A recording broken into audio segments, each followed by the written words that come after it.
I think alam ko na yung reason kung bakit si Miss Grace Aquino ay hanggang ngayon going through challenges sa kanyang health. Oo. Kasi 'di ba ang tagal na nun.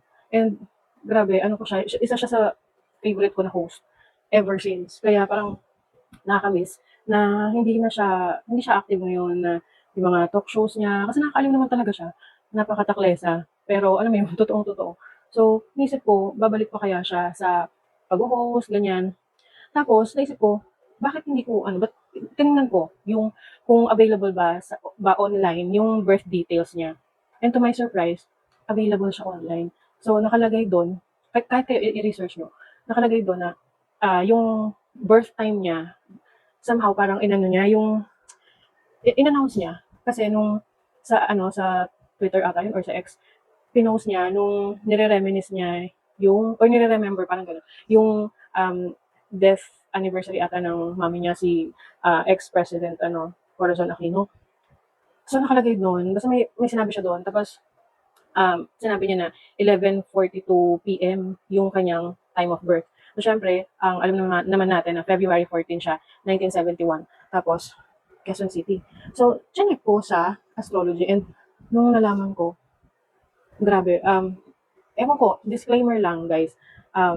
Syempre for entertainment purposes, ganyan. So kung ano man tong makikita natin dito sa ko, ay interpretation ko ng astrology base sa Western tropical and Vedic astrology.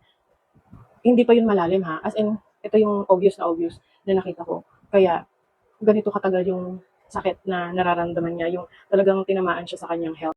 So again, disclaimer for entertainment purposes. Um, I have no intentions of malicious intentions towards this.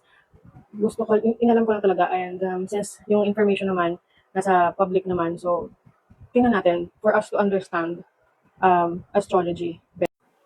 Ito yun guys, so Chris Aquino has explicitly mentioned her time of birth in a post on X, formerly Twitter. Tribute sa kanyang mother, kinonfirm niya na 11:42 PM siya pinanganak. O, 'di ba? So February 14, 1970. So ayun, nagcast ako nung birth chart niya and tiningnan ko yung transits timing during the time na nagsimula siya magkasakit. Tapos ito yung nakita ko. Sa natal placement niya, meron siyang Chiron sa 6th house. So, Chiron is the wounded healer. So, ito yung tinatawag na soul wound natin. And nasa 6th house siya of health. So, sa kanyang lifetime, ito talaga yung mga magiging concerns niya related sa health. And bakit dati okay naman yung health niya? Nagkakasakit siya pero nakaka-recover rin naman. So, I think ito yung isa sa reason kasi nagkaroon siya ng, actually ongoing pa rin 'to, meron siyang Chiron return. And yung Chiron, nag-start yan pumasok sa sign ng Aries. Ayan. Kumbaga pareho lang siya ng sign. So, pumasok siya sa sign ng Aries noong 2018. And kung iba-backtrack mo, nag-start siyang magkaroon ng health issues around that time rin, 2018. Tapos kung mapapansin nyo, di ba parang nahirapan na siyang makarecover. Ang hirap nung naging kalagayan niya, kung saan-saan siya nagpapagamot, nagstay siya sa US, nagpunta siya sa Singapore. Pero ngayon, I think nasa Pilipinas na siya kasi medyo okay na siya. So, kasi itong si Chiron, paalis na siya sa sign ng Aries. So, ito, nagstay siya ng sign ng Aries for 7 years. Pero may retrograde yan, bumabalik-balik yan sa Pisces.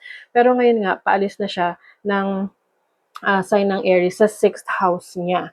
So talagang, I think that is also yung nagtitrigger ng health issues niya.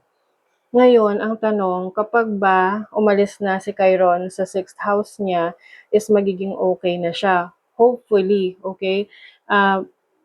However, kung makikita nyo, meron siyang 7th house Saturn. So, 7th house Saturn, issues yan sa relationships. So, alam naman natin, Saturn is the planet of lessons, karma, and struggles, no? And alam naman natin na relationship niya talaga ma-issue, even sa marriage, no? Kasi 7th house is partnership.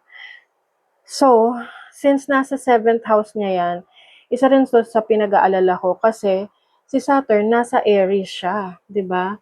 Ayan no, si Saturn na yung transiting Saturn nasa Aries. And magkakaroon siya ng Saturn return. I think around 2029, ganon. Pag na siya, pumasok na siya sa sign ng Taurus. So, I don't know. I really hope na maging okay na si Miss Chris Aquino. Pero, ano lang, kumbaga pag inisip mo, meron siyang astrological influence kung ano yung nangyayari sa buhay natin or maaring mangyari sa buhay natin at a specific time. And ito pa, naalala ko. And also in medical astrology, yung 6th house, it also rules the abdomen, digestive system, immune system, di ba meron siyang autoimmune disease. So, I think that is also what's triggering yung kanyang sakit ngayon. So, ito yung kanyang profection year. Ayan. Nasa 8th house profection year siya. Gemini. So, Uranus is in Gemini right now. In Hellenistic astrology, yung profection year is yun yung tema or theme ng taon mo base sa age mo kasi base nga yan sa date of birth mo. And for Miss Chris Aquino, naka 8th house profection year siya. So 8th house is about transformation, change, rebirth, and it's in the sign of Gemini, ruled by Mercury of communication, thoughts, social media. And meron akong napanood na na news na babalik na ata si Miss Chris Aquino sa social media, parang meron siyang podcast na gagawin. So it perfectly aligns sa kanyang 8th house profection kasi rebirth. So ito yung parang pagbabalik niya. Meron din akong binacktrack na major event sa buhay niya in the past na nag-align sa isang astrological event na nangyari sa transits niya. So, i-share ko na lang yun next time. So, hopefully, maging okay na yung kalusugan ni Miss Chris Aquino para makabalik na siya sa mainstream media or even, I think ngayon meron siyang project, no? So, hopefully, magtuloy-tuloy na yon para makabalik na siya ulit at maging okay na ulit yung kanyang health.